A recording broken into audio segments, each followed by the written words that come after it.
Column chromatography is an important technique in organic chemistry used to separate several compounds on the basis of polarity. Everything you need for column chromatography is here. You'll need some sort of glass column, you need silica gel, some beakers in which to make the slurry, you need your solvent, usually a couple of solvents. Here we have hexane and ethyl acetate to make your solvent mixture, to make the slurry. We also need glass wool for the bottom of the column, sand. It's good to have a cork ring in hand to pack down your column, and I've put the glass wool in with a glass rod. You'll also need a few TLC plates, some spotters, and a UV light. The first step in running a successful column is to choose the appropriate solvent mixture that you will determine using TLC.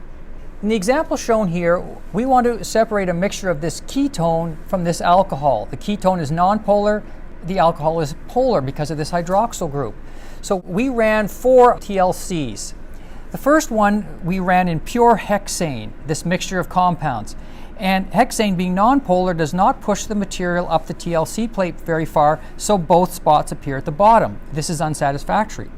So we tried in pure ethyl acetate. This is the origin, and ethyl acetate, being polar, pushes both spots all the way to the top. This is also not very good.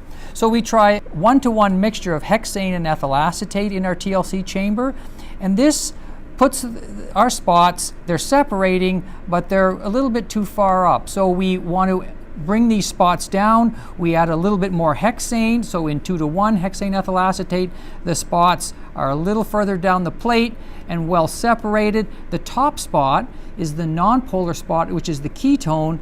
The lower spot is the more polar spot, which is the alcohol. And so this 2-to-1 mixture would be the ideal mixture to separate these two materials. And so for our column, we will use this 2-to-1 mixture of hexane and ethyl acetate to separate our materials on the column. The next thing we're going to do is make up 120 mils of our solvent using 80 mils of hexane and 40 mils of ethyl acetate. We now have our 2-to-1 mixture of eluent made up, and we can make the slurry now in the beaker. Our next step in preparing the slurry is to measure out 60 milliliters of silica gel. I'm going to do that into this 100 ml beaker here. This has to be done in a fume hood. There's a lot of dust that kicks up, and you don't want to breathe silica gel. It's very harmful for you. There's approximately our 60 mils. I'm going to put that into the bigger beaker in which we will make the slurry.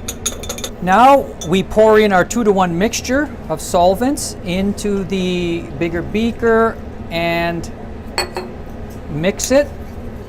That looks about right. Now I'm going to put that aside. Before we add the slurry to the column, we have to ensure that we have a glass plug at the bottom, which we've already done, and add a level sand bed on top of the glass wool, which we'll do with the help of solvent.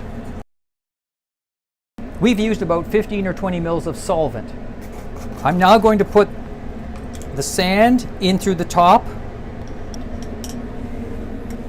I'm now going to rinse off the sand that's stuck to the side of the column using our solvent mixture.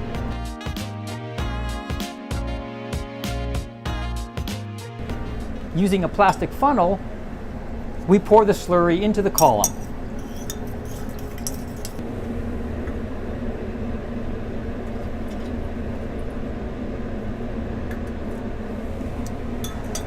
Wash excess silica gel into the column using a bit more of our 2-to-1 eluent. We now drain the excess solvent out of the column by putting our solvent mixture Erlenmeyer at the bottom, opening the stopcock.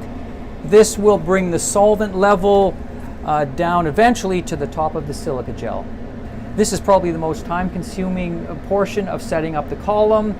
It's frequently desirable to tap the column, the silica gel, to get the column packed properly and tightly, and aids in the solvent coming down. After adding the silica gel to the column, there's frequently a lot stuck to the top, and I'm going to rinse that out with a few pipettefuls of our solvent mixture. Now the solvent is almost to the top of the silica gel. It's helpful to give it a tap with a cork ring.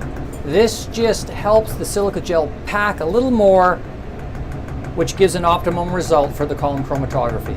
When the solvent gets to the top of the silica gel, I'm going to turn the stopcock off. Now we're going to load our mixture of chemicals to be separated onto the top of the column.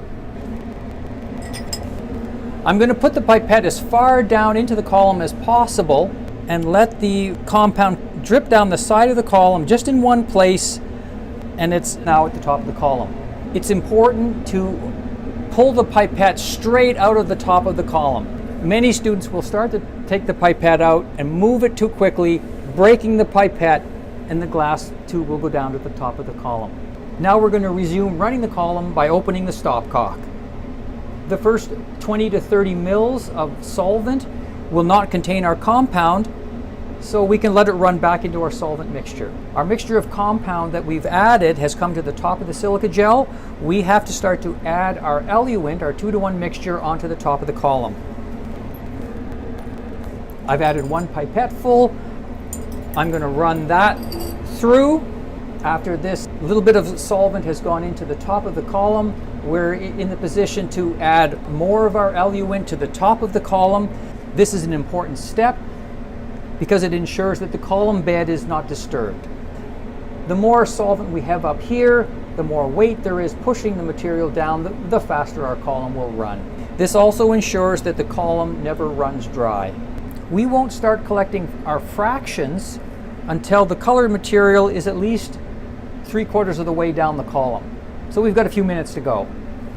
We're going to collect approximately 5 to 10 mils in each test tube, which is going to be about 3 to 4 centimeters up the tube.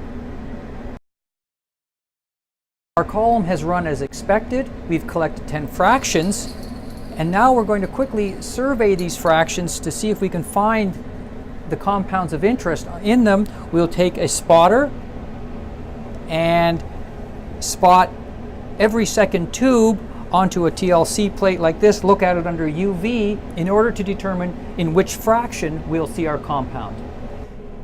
So the TLC shows that in fact all 10 fractions contain material, which would indicate that we would need to collect a few more fractions.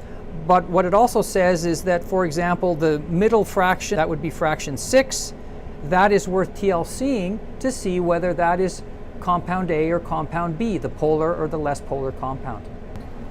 In this circumstance, I would run another 10 fractions to see that we get all our material off the column. We can continue to survey the rest of the fractions to know which tubes we should combine to isolate our desired compounds. We'll combine fractions, put them into a round bottom flask, rotovap them, take an NMR to confirm that we have indeed isolated the pure compound. Cleanup is fairly simple. We'll dispose of the unwanted fractions into the appropriate organic waste solvent bin. We will then tip out the remaining solvent at the top of the column into its appropriate waste, and then we're going to tip the column upside down, open the stopcock, let the silica pour into the waste silica gel beaker.